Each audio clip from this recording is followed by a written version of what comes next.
भरे गैली सीता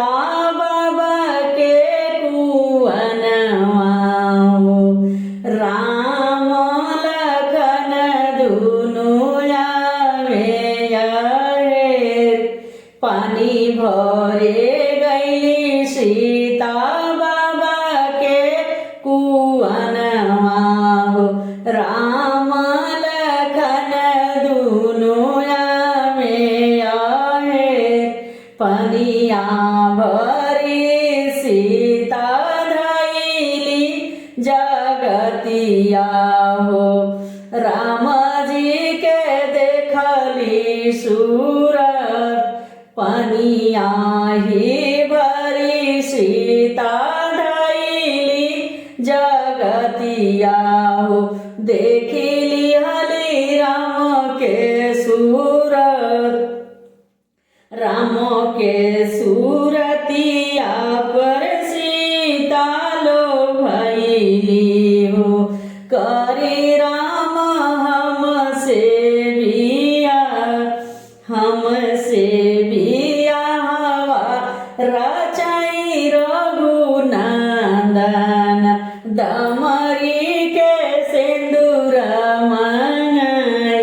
हमसे बिया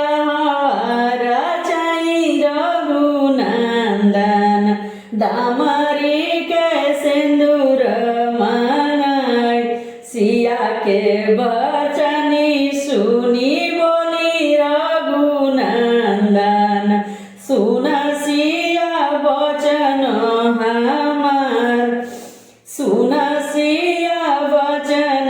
हमार हमरे ही साथे सिया सुख नाही पैबू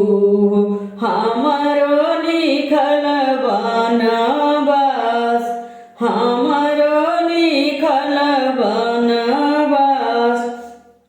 माता हमरो त्यागबू पिता हमरो त्यागबू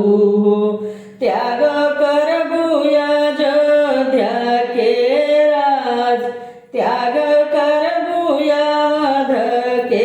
राज त्रेता में मोरे साथे सुख नाही भेल सबू नाही पाइबू अवध के राज नाही पाइबू अवध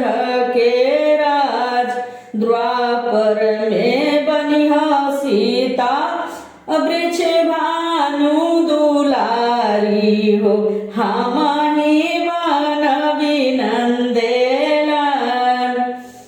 द्वापर में बनिहा सीते वृक्ष भानु दुलारी हो हमाही मानवी नंदेला